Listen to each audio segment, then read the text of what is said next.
கர்த்தருக்கு ஸ்தோத்திரம். என் பேர் பெனிடன். ஜூன் மாதம் லாஸ்ட்டில் ஒரு மீட்டிங்கில் அங்கிள்கிட்ட நானும் என் ஒய்ஃபும் ப்ரேயர் பண்ணோம். எங்களுக்கு கல்யாணம் ஆகி 2 இயர்ஸ் ஆச்சு. குழந்தை பாக்கியம் இல்லை அப்படின்னு சொல்லி ப்ரேயர் பண்ணும்போது அங்கிள் ஒரு வார்த்தை சொன்னாங்க. அந்த வசனம் இது வரைக்கும் நான் நிறைய பைபிள் படிச்சிருந்தாலும் அந்த வசனம் எனக்கு புதுசாக இருந்தது. உயர வானத்தில் உண்டாகும் ஆசீர்வாதத்தினாலும் பூமியின் ஆழங்களில் உண்டாகும் ஆசீர்வாதத்தினாலும் ஸ்தலங்களுக்கும் கர்ப்பத்திற்கும் உரிய ஆசீர்வாதத்தினாலும் சொல்லிட்டு அங்கிள் அந்த வேர்டை மட்டும் 2 வாட்டி அழுத்தி சொன்னாங்க. அப்போ டெய்லியும் நானும் என் ஒய்ஃபும், ஆனால் நான் அந்த டைமில் எங்கள் அக்கா பையனை தான் கூப்பிட்டு போயிருந்தேன். அங்கிளுக்கு எனக்கு குழந்தை இருக்குன்னு கூட தெரிஞ்சிருக்க வாய்ப்பு இல்லை, ஏன்னா எங்கள் அக்கா பையனையும் வச்சுருந்தேன். அந்த வசனம் சொன்னதுனால அந்த வசனத்தை சொல்லி டெய்லி நைட்டும் நானே என் ஒய்ஃபும் அந்த வசனத்தை சொல்லி ப்ரேயர் பண்ணோம். அடுத்த மாதம் எண்டுக்குள்ளே பார்த்தீங்கன்னா 2 வருஷமாக கன்சீவ் ஆகுது என் ஒய்ஃப். அடுத்த மாதம் எண்டில் கன்சீவ் ஆனாங்க. கர்த்தருக்கு கோடான கோடி நன்றி செலுத்துக்கிறேன். கர்த்தருடைய பரிசுத்த நாமத்துக்கு ஸ்தோத்திரம். எனக்கு மேரேஜ் ஆகி 2 இயர்ஸாக பேபி இல்லை. அப்போது எல்லோரும் நிறைய பேர் நிறையா சொன்னாங்க, நீ ஏதோ பாவம் செஞ்சுட்ட, உனக்கு இனி குழந்தை கிடைக்காது, அப்புறம் வெயிட் ரெடியூஸ் பண்ணோம், என்னென்னவெல்லாம் சொன்னாங்க, ட்ரீட்மெண்ட் எடு அப்படின்லாம் சொன்னாங்க. டாக்டர்ஸ் கிட்டே போனால் அவங்களுக்கு இன்னும் 30+ கூட ஆகலை, நீங்கள் இன்னும் வெயிட் பண்ணலாம் அப்படின்னாங்க. நான் ஏசப்பா கிட்ட ஒன்று தான் சொன்னேன், ஏசப்பா எவ்வளோ பேர் மிராக்கிள் நீங்கள் பண்ணியிருக்கீங்க, எனக்கும் நீங்கள் பண்ண வல்லவர். நான் டாக்டர்ஸ் கிட்டே போக மாட்டேன். நான் எனக்கு வெயிட் அதிகமாக இருக்குன்னான்னு எனக்கு தெரியல, நான் வெயிட்லாம் குறைக்க மாட்டேன், எனக்கு நீங்கள் பேபி நீங்கள் தரணும் அப்படின்னு சொல்லிட்டு 2 இயர்ஸ் அப்படியே போயிடுச்சு. அதுக்கப்புறம் சரி ஓகே ஏசப்பா தருவாருன்னு விசுவாசத்தில் நான் அப்படியே அதை விட்டுட்டேன். ஆனால் ஒரு நாள் எனக்கு அங்கிள்கிட்ட ப்ரே பண்ணோம் அப்படின்னு சொல்லிட்டு ரொம்ப இதாக இருந்தது. அப்போது எங்கள் வேதராஜ் அங்கிள் கிட்ட தான் கேட்டேன், அங்கிள் இந்த மாதிரி ஸ்டீஃபன் அங்கிள் கிட்ட எனக்கு ஒரு அப்பாயின்மெண்ட் வேணும் அப்படின்னு சொல்லிட்டு. அப்புறமா வீடு கட்டுறதுக்கு 2024 எங்கள் அங்கிள் ஆண்டி காட்ஸ் கிரேஸ் கிருபை பண்ணாங்க. ஸோ அப்போ ஸ்டார்ட் பண்ணியிருந்தோம். வீடு கட்டுறதுக்காகவும் நாங்கள் பிரயாசப்பட்டுட்டு இருக்கும் போது பில்டரோட அசம்ஷன் படி வீடு கட்டுறதோடைய பணம் 4 மடங்கு இருந்தது. ஆனால் அதில் 1 மடங்கு பணம் கூட எங்கள் ஆண்டி கிட்ட எங்கள் அங்கிள் கிட்ட இல்லை. ஸோ அப்போ அங்கிள் கிட்ட ப்ரே பண்ணலாம் அப்படின்னு சொல்லிட்டு வீட்டுக்காகவும் எனக்கு அப்போ வேலையும் இல்லை, நான் அங்கிள்காக இந்த 2 காரியத்துக்காக தான் ப்ரே பண்ணலான்னு அங்கிள் கிட்ட வந்திருந்தேன். அப்போது அங்கிள் கிட்ட ப்ரே பண்ண வந்தோடனே ஃபஸ்ட்டு அங்கிள் கொஷின் கேட்டாங்க, மகளே உனக்கு பிள்ளை இருக்கா அப்படின்னு. நானாக ப்ரே பண்ணக்கு வந்த காரியம் வேறு 2. அங்கிள் இப்படி கேட்டாங்க. நான் சொன்னேன் இல்லை அங்கிள் அப்படின்னு. எவ்வளோ வருஷமாக இல்லைன்னு கேட்டாங்க. 2 இயர்ஸாக இல்லை அங்கிள் அப்படின்னு சொல்லிட்டு அங்கிள் ப்ரே பண்ணும்போது என்ன சொன்னாங்கன்னா, இன்னும் சில நாட்களுக்குள்ளே நீ கர்ப்பவதி ஆவாயின்னு சொன்னாங்க. எனக்கு நான் சாரல் சிரித்த மாதிரி நான் மனசுக்குள்ளே சிரிக்க தான் செஞ்சேன். ஏன்னா அந்த மந்த் ஃபுல்லாகவே எனக்கு ரொம்ப ட்ராவலிங் இருந்தது. என்னோடய தங்கச்சியோட மேரேஜ்க்காக நாங்கள் ஃபுல்லாக ட்ராவலிங்கில் இருந்தோம்.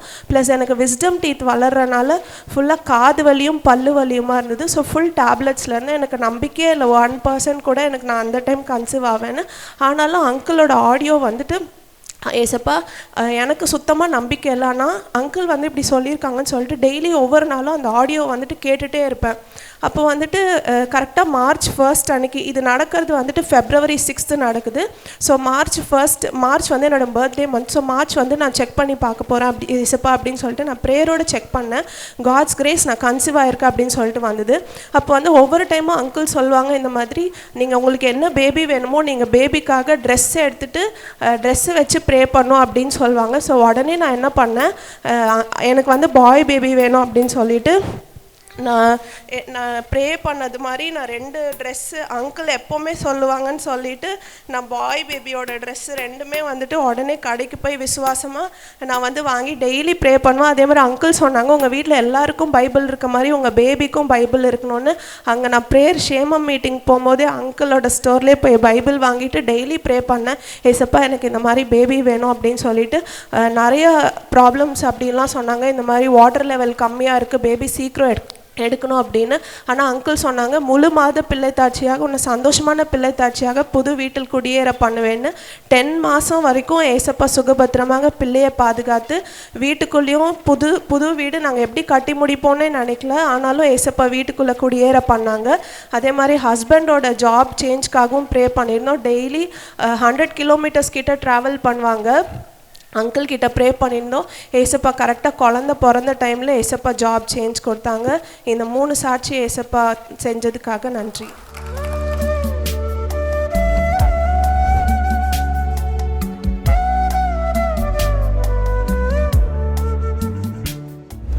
கிறிஸ்துவுக்குள் மிகவும் பிரியமான எனதருமை சகோதர சகோதரிகளே, நம்மை சிருஷ்டித்தவரும் நம்மை உண்டாக்கினவரும் நம்மை ஒருபோதும் மறந்து போகாதவருமாகிய இயேசு கிறிஸ்துவின் இணையற்ற நாமத்தினாலே உங்கள் எல்லாரையும் வாழ்த்தி ஆசீர்வதிக்கிறேன். அல்லேலூயா.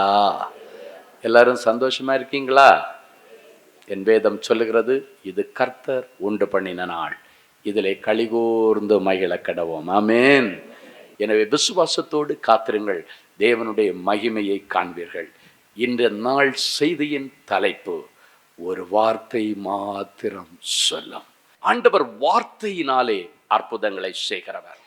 அவர் இந்த பூமியிலே வாழ்ந்த நாட்களினார் சின்ன வார்த்தைகளை சொல்லி பெரிய அற்புதங்களை செய்திருக்கிறதை வேதாகமத்திலே நாம் பார்க்கிறோம். சின்ன சின்ன வார்த்தைகள் தான் சொன்னாங்க. அந்த ஒரு வார்த்தை போய் எவ்வளவு பெரிய அற்புதங்களை நடப்பித்தது என்பதை குறித்து சில காரியங்களை இன்றைக்கு நாம் தியானித்து ஆசீர்வாதங்களை பெற்றுக்கொள்ள போகிறோம். முதலாவது, இறையாதே அமைதலாயிரு என்று ஒரு சின்ன வார்த்தை ஆண்டவர் சொன்னாரு. ஒரு பெரிய அற்புதம் அங்கு நடந்தது. இறையாதே அமைதலாயிரும். மார்க் எழுதின சுவிசேஷம் 4ஆம் அதிகாரம் 39வது வசனம். அவர் எழுந்து காற்றை அதட்டி கடலை பார்த்து, இறையாதே அமைதலாயிரு என்றார். அப்பொழுது காற்று நின்று போய் மிகுந்த அமைதல் உண்டாயிற்று. இஸ்ரேல் தேசத்துக்கு போனா இன்னைக்கும் அந்த கலிலேயா கடல் அடங்கிதான் கிடக்கு, அமைதியா கிடக்கு. நம்ம ஒரு கடல் இறைச்சல் போகிற மாதிரி, நம்ம ஒரு கடல் கொந்தளிக்கிற மாதிரி, நம்ம ஒரு கடல் அலை அப்படியே மோதி கரையில் அடிக்கிற மாதிரி அந்த கடலை நீங்க இன்னைக்கு பார்க்க முடியாது. ஆனால் 2000 வருஷத்திற்கு முன்னால நம்ம ஒரு கடல் எப்படி இருந்தோ அதே போல் அந்த கடல் கொந்தளித்து கொண்டுதான் இருந்தது.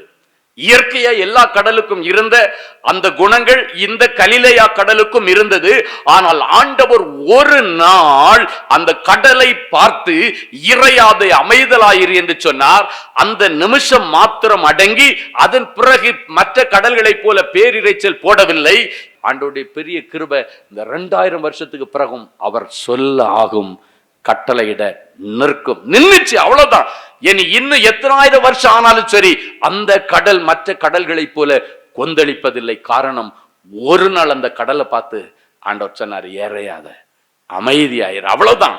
அன்றோடு கூட பேரிரைச்சல் நின்று போய்விட்டது. அதுக்கு முன்னால் அந்த கடல் எப்படி கொந்தளிச்சுதான் மார்க் 4:37 சொல்லுகிறது. அப்பொழுது பலத்த சுழல் காற்று உண்டாகி படகு நிரம்பத்தக்கதாக அலைகள் அதன் மேல மோடி அழித்தது. மார்க் 4:38 சொல்லுகிறது, கப்பலின் பின்னணியில் அவர் தலையணை வைத்து நித்திரையாயிருந்தார். அவர்கள் அவரை எழுப்பி, போதகரே, நாங்கள் மட்டிந்து போகிறது உமக்கு கவலை இல்லையா என்றார்கள். என் அன்பு தேவ பிள்ளைகளே, போதகரே, நாங்கள் மடிந்து போகிறது உங்களுக்கு கவலை இல்லையா என்று சொல்லக்கூடிய அளவுக்கு சாவர நிலைமைக்கு போயிட்டாங்க. அவ்வளவு தண்ணி படகை மோதி அடைச்சி படகு ஃபுல்லா உள்ளுக்குள்ளால தண்ணி வந்தாச்சு. அப்பதான் போய் இயேசு ஊழியம் செய்து அயர்ந்து தூங்கி கொண்டிருக்கிறார். பொதுவா பாத்தீங்கன்னா இக்கரையிலேருந்து அக்கறைக்கு போகிற நேரம் தான் அவருக்கு ஊழியத்துக்கு ரெஸ்ட். இயேசு கிறிஸ்துடைய ஊழிய நாட்கள்ல 3.5 வருஷம் அவர் ஊழியம் செய்த இடங்களை போய் நேரடியா பார்க்கும் பொழுது 3.5 வருஷத்துல இங்க இருந்து எப்படி அங்க போனாரு, கலிலேயா வந்து எப்படி கப்பர்நகமுக்கு போறாரு. அந்த நாட்கள்ல ஒரு வண்டியும் கிடையாது. மிஞ்சி போனா அவங்க படகு மூலமா தான் அந்த கிராஸ் பண்ணி போக முடியுமே தவிர வேற எங்கேயும் போக முடியாது. நாசரேத் எங்க இருக்கு, கலிலேயா எங்க இருக்கு, பெத்லகேம் எங்க இருக்கு, கப்பர்நகூம் எங்க இருக்கு. நாங்க நேரடியா இப்போ அந்த இடங்களை பார்க்கும் பொழுது 3.5 வருஷத்துல எப்படி இவர் இந்த இவ்வளவு ஊழியம் செய்தாருன்னு பார்த்தாச்சுன்னா சான்ஸே இல்லை. அப்படிப்பட்ட ஊழியம் 24 மணி நேரம் அவர் ஊழியம் செய்திருக்கிறார் என்று தான் சொல்ல முடியும். ஏன்னா அவர்களுக்கு கிடைத்த அந்த நாட்கள் ரொம்ப கம்மி. ஊழிய நாட்கள் 3.5 வருஷங்கள் தான். என் அன்பு தேவ பிள்ளைகளே, அப்ப பாத்தீங்கன்னா இங்க இருந்து போயிருப்பாரு, அங்க போய் இறங்குறதுக்குள்ளால இங்க இருக்கிற ஜனங்கள் அடுத்து அந்த கரைக்கு போறாருன்னு சொல்லி இங்க இருந்து இவர் போட் வழியா போறதுக்குள்ளால அவங்க ஷார்ட்கட் ரூட்ல மலை வழியா ஏறி அங்க போய் கூடிடுறாங்க. இங்க வார்த்தையை கேட்டாச்சு, அற்புதம் நடந்துருச்சு, இல்ல மறுபடியும் அங்க கேட்க போறாங்க. இவர் அங்க போறதுக்குள்ளால அங்க போய் அங்க ஒரு கூட்டம் ஜனங்கள் சேர்ந்துருச்சு. ஒரு முறை அவர் ரெஸ்ட் எடுக்கிறதற்காக வேண்டி வாருங்கள் அக்கறைக்கு போவேன்னு அங்க போறாரு. ரெஸ்ட் எடுக்க போன இடத்துலதான் திருப்பி 5000 பேருக்கு மேல கூடி அங்கதான் திருப்பி 3 நாள் நான் ஸ்டாப் ஊழியம் நடக்கு. ரெஸ்ட் எடுக்க போன இடத்துல. அல்லேலூயா. இன்னைக்கும் ஊழியக்காரருடைய நிலைமை அப்படிதான் இருக்கு. நாங்களாம் அதிகமா தூங்குறது பாத்தீங்கன்னா டிராவல் நேரத்துல தான் அதிகமாக தூங்குறது. இன்னைக்கு நான் சாட்சியாக சொல்கிறேன், நிறைய பேருக்கு ஃப்ளைட் ஏறினா தூக்கமே வராது. நான் ஃப்ளைட்டில் ஏறி உட்கார்ந்தேன்னா அந்த ரன்வேல மூவ் ஆகும் பொழுது ஒரு சின்ன ஜோமனு, ஆண்டவரே இந்த பயணத்தை ஆசீர்வதிச்சு தாரோம், என் நிமித்தம் இந்த ஃப்ளைட்டுக்கு பாதுகாப்பு வரணும், யோனாக்கள் யார் இருந்தாலும் எல்லா யோனாவையும் மன்னிச்சு எப்போ ட்ராவல் பண்ணாலும் பஸ்ஸில் ஏறினாலும் சரி, காரில் போனாலும் சரி, இல்லைன்னா சின்ன ட்ரெயினில் போனாலும் சரி, இந்த ஒரு ஜெபத்தை சொல்லுவேன். சொல்லிட்டு அப்படியே சாஞ்சிருவேன். அப்படி ஒரு கண்ணை மூடி ஒரு 5 நிமிஷத்துக்குள்ளே அந்த ரன்வே தாண்டி அது மேலே டேக் ஆஃப் ஆகிருக்கு, அதுக்குள்ளே நல்லா தூங்கிடுவேன். அதுக்கப்புறம் அந்த ஏரோசிஸ்ட் வந்து சார்னு தட்டி சாப்பாடு கொடுத்தாதான் உண்டே தவிர நல்லா தூங்கிடுவேன். அதே போல் ட்ரெயினில் அப்படியே ஏறி படுத்துட்டேன்னா அப்படியே ட்ரெயின் தாலாட்டம் தெரியுமா, அழகாக தாலாட்டம். அந்த தாலாட்டில் உலகத்தையே மறந்து தூங்கிடுவேன். அல்லேலூயா. ஆண்டவர் அப்படிப்பட்ட கிருபையை கொடுத்துருக்கிறார். இன்னைக்கு நிறைய ஊழியக்காரங்க ரெஸ்ட் எடுக்கிறது ட்ராவல் டைமில் தான். இயேசு கிறிஸ்து அன்னைக்கு போட்டில் அப்போ தான் ஒரு தலையணை வச்சு கொஞ்சம் படுத்து ரெஸ்ட் எடுத்தார், ஊழியம் பண்ணி கொஞ்சம் டயர்டாக இருக்குன்னு. அதுக்குள்ள பார்த்தீங்கன்னா ஒரு பெரிய கடல் கொந்தளிப்பு. அப்போதான் போதகரே, நாங்கள் மடிஞ்சிட்டு இருக்கிறோம், உங்களுக்கு கவலை இல்லையா எங்களை பற்றி என்று சொல்லி, அவங்களுக்கு நல்ல விசுவாசம் இருந்திருந்தா இயேசுநாதரே போட்டில் இருக்கிறார், அதுக்கப்புறம் நமக்கு என்ன கவலை? எவ்வளவு அற்புதங்களை செய்கிற இயேசு கிறிஸ்து அந்த படகுல இருக்கிறாரு. அந்த ஒரு நொடி பொழுதுல பிரச்சனைன்னு வந்த உடனே விசுவாசம் எல்லாம் பறந்து போயிடுச்சு. என் அன்பு தேவ பிள்ளைகள், போய் ஒலிக்கிட்டு, என்ன போதகரை நீங்க தூங்கிட்டு இருக்கிறீங்க, நாங்க சாகுற நிலைமையில இருக்கிறோம். அப்பொழுதுதான் அவர் எழும்பி அந்த காற்றையும் கடலையும் அதட்டி இறையாத அமைதலாயிருன்னு சொன்னாரு.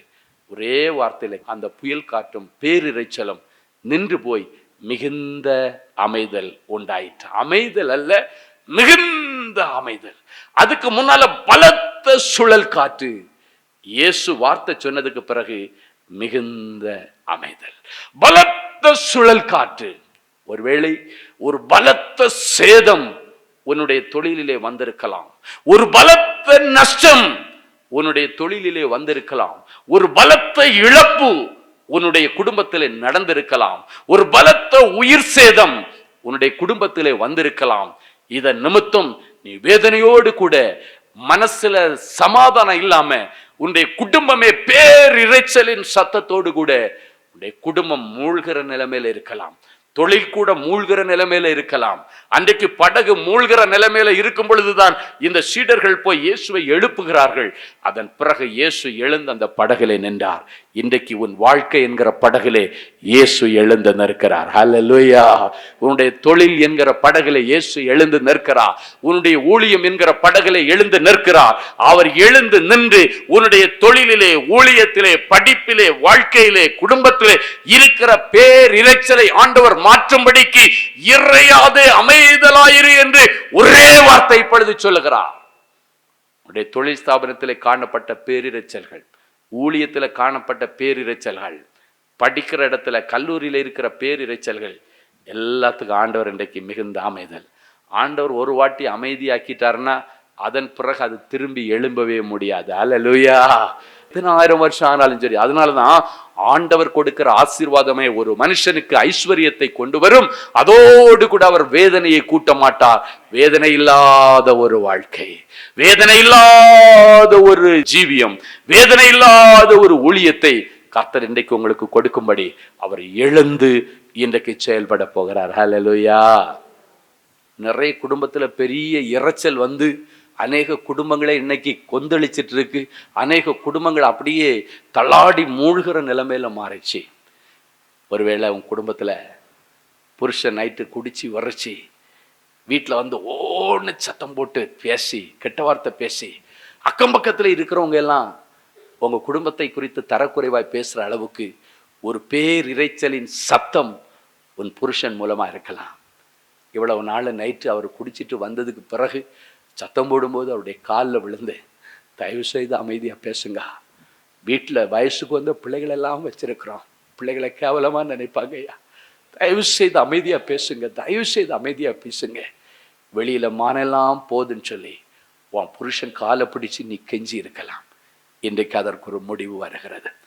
ஒருவேளை உன்னுடைய வாலிப மகனோ மகளோ வீட்டில் வந்து பேரிரைச்சல் போட்டு கூப்பாடு போட்டு சின்ன காரியத்தை பெருசாக்கி பயங்கரமான கத்துகிறத நிமித்தம் உன்னுடைய வாலிப மகன் என்றும் பார்க்காமல், மகள் என்றும் பார்க்காமல் அவங்க காலை பிடிச்சி, நானும் உங்க அப்பாவை எத்தனை வருஷம் இந்த வீட்டில் இருக்கிறோம், வீட்டு சத்தம் வெளியே கேட்காம இந்த வீட்டில் இருந்துட்டு இருக்கிறோம்மா, நீ இந்த வயசுல இப்படி எல்லாம் சத்தம் போடுறிய, கேவலமா நினைப்பாங்க.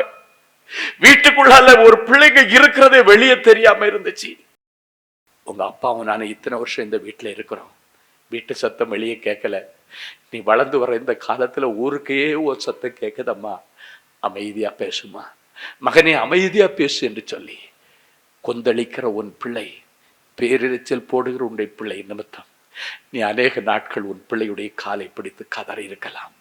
இல்லாவிட்டால் ஒருவேளை வீட்டுக்கு வாழ வந்த மருமகள் ஏதோ ஒரு சின்ன பிரச்சனை நிமித்தம் முழு குடும்பத்தினுடைய மானத்தை கெடுப்பதற்காக வீட்டிலேருந்து வெளியே தெருவில் வந்து நின்று பெரிய கூச்சல் கூப்பாடு போட்டு உன்னுடைய குடும்ப பேரெல்லாம் கெடுக்கிறேன்னு, உன்னுடைய மானத்தை எல்லாம் வாங்கினேன்னு சொல்லி வாசல்ல வெளியே கிடந்து ரோட்ல கிடந்து கூச்சல் போட்டிருக்கலாம். உன்னுடைய மருமகளுடைய காலை பிடிச்சி எதனாலும் வீட்டில் போய் பேசிக்கலாமா, தயவு செய்து உள்ளவாம்மா, எல்லாரும் பார்க்குறாங்கம்மா, தப்பா நினைப்பாங்கம்மா, இத்தனை வருஷம் கௌரவமா இந்த இடத்துல கூடி இருக்கிற மருமகளே, தயவு செய்து உள்ளவா, எதுனாலும் உள்ள வந்து பேசுன்னு சொல்லி ஒருவேளை உன்னுடைய மருமகளுடைய பேரிரைச்சலின் சத்தத்தின் நிமித்தம் தெருவில் விழுந்து அவளுடைய காலிலே நீ கெஞ்சி இருக்கலாம். இன்றைக்கு அதற்கு ஒரு முடிவை கொண்டு வருகிறார். இல்லைன்னா பெரிய கடன்காரன் கையிலே நிச்சிக்கிறது நிமித்தம், குறித்த நாளிலே பணத்தை கொடுக்காதது நிமித்தம் கடன்காரன் போன்ல பேரிரைச்சல் போட்டிருக்கலாம். இல்லாவிட்டால் வீட்டுக்கு வெளியே தெருவில் வந்து நின்று உன்னை தெருவில் கூப்பிட்டு அசிங்கப்படுத்தினா நீ பணத்தை கொடுப்பேன்னு சொல்லி அக்கம் பக்கத்தில் இருக்கிற ஜனங்கள் எல்லாம் வேடிக்கை பார்க்கத்தக்கதாக தெருவில் நின்று அந்த கடன் கொடுத்தவன் ஒருவேளை ஓன்னு சத்தம் போட்டு கூப்பாடு போட்டு உன்னை கேவலப்படுத்தி இருக்கலாம். அவன் காலில் போய் விழுந்து, ஐயா எதுனாலும் உள்ள வந்து பேசுங்க ஐயா, எல்லாரும் வேடிக்கை பார்க்குறாங்க ஐயா, என் நிலைமை நான் கடன் வாங்கிட்டேன் உண்மைதான் ஐயா, தயவு செய்து உள்ள வந்து பேசுவேன்னு சொல்லி நீங்கள் உங்களுடைய அந்த கடன்காரன் காலில் விழுந்து நீங்கள் அழுதிருக்கலாம். இந்த பேரிரைச்சல்களுக்கெல்லாம் இன்றைக்கு கர்த்தர் முடிவை கொண்டு வருகிறார். இதுக்கு மேலே இப்படிப்பட்ட சூழ்நிலையை ஆண்டவர் உங்களுக்கு அனுமதிக்க போவதில்லை.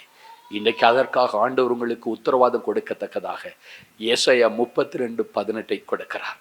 உத்தரவாதத்தின் வார்த்தை, என் ஜனம் சமாதான தாபரங்களிலும் நிலையான வாசஸ்தலங்களிலும் அமைதியாய் தங்கும் வீடுகளிலும் குடியிருக்கும். இந்த நாட்களுக்கு பிறகு உன்னுடைய வீட்டை ஆண்டவர் சமாதானத்தின் வீடாய் தருகிறார். உன் அலங்கத்திற்குள்ளே சமாதானமும் உன் அரண்மனைக்குள்ளே சுகத்தையும் ஆண்டவர் கொண்டு வர விரும்புகிறார். அந்த வசனத்தினுடைய கடைசி பகுதி சொல்கிறது, அமைதியாய் தங்கும் இடங்களில் குடியிருப்பீர்கள். இதுக்கு மேல பேரிரைச்சல் உள்ள குடியிருப்பில் அல்ல, அமைதியாய் தங்குகிற குடியிருப்பும். இனிமேல் நீங்க சொல்ல போறீங்க, ஏசப்பா என் வீட்டில் இருக்கிறாரு, அதனால இப்போதான் என் வீடு ஸ்மூத்தாக போயிட்டுருக்கு, என்னுடைய குடும்பம் ஸ்மூத்தாக போகுது, என்னுடைய வாழ்க்கைங்கிற படகுல ஏசப்பா வந்து உட்கார்ந்துட்டாரு, அதனால இப்போ என்னுடைய வாழ்க்கை நல்ல ஸ்மூத்தாக போயிட்டுருக்கு, என்னுடைய தொழில் நல்ல ஸ்மூத்தாக போகுது, என்னுடைய படிப்பு நல்ல ஸ்மூத்தாக போகுது, என்னுடைய ஊழியம் நல்ல ஸ்மூத்தாக போகுதுன்னு நீங்கள் சொல்லத்தக்கதாக காரியம் மாறுதலாய் முடியும். ஹல்லேலூயா. இயேசுவின் நாமத்தினாலே என் பிள்ளைகளை நான் வாழ்த்துகிறேன், ஆசீர்வதிக்கிறேன். நீ சொன்ன அந்த சின்ன வார்த்தைகள் இவர்களுக்கு நேராக பெரிய அற்புதங்களை கொண்டு வரட்டும். இவர்களுடைய பேரிரைச்சல் இன்றைக்கு நின்று போகட்டும். குடும்பத்தில் தேவ சமாதானம் உண்டாகட்டும். இவர்களுடைய குடும்பத்தில் இருக்கிற அடைக்கப்பட்ட வாசல்கள் திறக்கப்படட்டும். இடிந்து கிடந்த தாவீதின் கூடாரத்தை கட்டி எழுப்பின ஆண்டவர் இடிந்து கிடக்கிறவருடைய தொழில் ஸ்தாபனத்தை மறுபடியும் எடுப்பித்து கட்டும். இடிந்து கிடக்கிறவருடைய ஆவிக்குரிய வாழ்க்கையை மறுபடியும் எடுப்பித்து கட்டும். இடிந்து கிடக்கிறவருடைய ஊழியத்தை மறுபடியும் எடுப்பித்து கட்டுவீராக.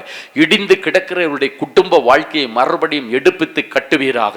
எல்லாம் முடிந்து போனது என்று சொன்ன டைவர்ஸான நிலைமையில கூட இருக்கிற பிள்ளைகளுக்கு மறுபடியும் கர்த்தர் அந்த வாழ்க்கையில ஒரு ஜீவனை கொடுத்து, அந்த இல்லற வாழ்க்கையில ஒரு ஜீவனை கொடுத்து, பிரிந்து போன கணவனை அந்த மனைவியோடு கொண்டு வந்து சேர்ப்பீராக. பிரிந்து போன மனைவியை புருஷனோடு கொண்டு வந்து சேர்ப்பீராக. ஐக்கியம் உண்டாவதாக. பிரிவினை மறைந்து போவதாக. தேவ சமாதானம் இவருடைய குடும்பத்தை நிரப்புவதாக. வெளியே வா என்று சொல்லி லாசருவை பார்த்து சொன்ன ஆண்டவர் உன் சாபங்களை விட்டு வெளியே வா, உன் வியாதியின் கட்டுகளை விட்டு வெளியே வா என்று சொல்லி ஆண்டவர் நம்முடைய வார்த்தையை அனுப்பி என் பிள்ளைகளை உயிர்ப்பிக்கிறதற்காய் ஸ்தோத்திரம். செத்து போன கற்பங்கள் உயிர்ப்பிக்கப்படுவதாக, செத்து போன இருதயம் உயிர்ப்பிக்கப்படுவதாக, செத்து போன கிட்னிகள் உயிர்ப்பிக்கப்படுவதாக, செத்து போன உறுப்புகள் எதுவா இருந்தாலும் இப்பொழுது இயேசுவின் நாமத்தினாலே உயிர் பெற்று எழும்பட்டும். செத்து போன உறவுகளை ஆண்டவர் மறுபடியும் உயிர்ப்பிப்பீராக. நீர் அப்படி செய்கிறதற்காக உமக்கு நன்றி, உமக்கு நன்றி. பாவம் செய்கிற ஆத்துமா சாகவே சாகும் என்று சொன்னீரே, இப்பொழுதும் பாவம் செய்து செத்து போன ஆத்துமாவை சுமந்து கொண்டு நடை பிணங்களாய் சுற்றி கொண்டிருக்கிற இவர்களை பார்த்து வெளியே வா என்று நீர் சொல்லுகிறதற்காக உமக்கு நன்றி, உமக்கு நன்றி. செத்து போன அபிஷேகம், இழந்து போன வரங்கள், இழந்து போன வல்லமைகள், இழந்து போன ஜெப ஆவி மறுபடியும் என் பிள்ளைகளுக்குள்ளால நிரப்பப்படுவதாக. நிரம்பி வழிகிற அபிஷேகம், நிரம்பி வழிகிற செல்வங்கள், நிரம்பி வழிகிற ஆசீர்வாதங்கள், நிரம்பி வழிகிற சுகத்தை என் பிள்ளைகளை கொடுத்து இவர்களை ஆசீர்வதியும். பிதா குமாரன் பரிசுத்த ஆவியின் பேராலே நிறைஞ்ச மனசுல பிள்ளைகளை ஆசீர்வதிக்கிறேன். இவர்கள் விரும்பினதை இவர்களுக்கு தாரும். இயேசுவின் மூலம் பிதாவே, ஆமேன், ஆமேன். அன்பு தேவனுடைய பிள்ளைகளே, இந்நிகழ்ச்சியின் மூலம் நீங்கள் பெற்றுக்கொண்ட ஆசீர்வாதங்களையும் உங்கள் ஜெப விண்ணப்பங்களையும் அனுப்ப வேண்டிய முகவரி: தேவனின் அன்பு ஊழியங்கள், எண் 340B பார் 1A 3B1 Vinayak avenue, OMR road, Okkiyam, Thoraipakkam, Chennai 600097. இது இந்தியன் ஆயில் பெட்ரோல் பங்க் எதிரில் அமைந்துள்ளது மற்றும் காக்னிசன்ட் டெக்னாலஜி சொல்யூஷன்ஸ் அருகிலும் அமைந்துள்ளது. மின்னஞ்சல் prayer@godsloveministries.co.in. எங்களது இணையதளம் www.godsloveministries.co.in. மேலும் 24 மணி நேர ஜெப உதவிக்கு 044-5447-999 மற்றும் 9941950999 என்ற எண்களுக்கு தொடர்பு கொள்ளுங்கள். கர்த்தர் தாமே உங்களை ஆசீர்வதிப்பாராக.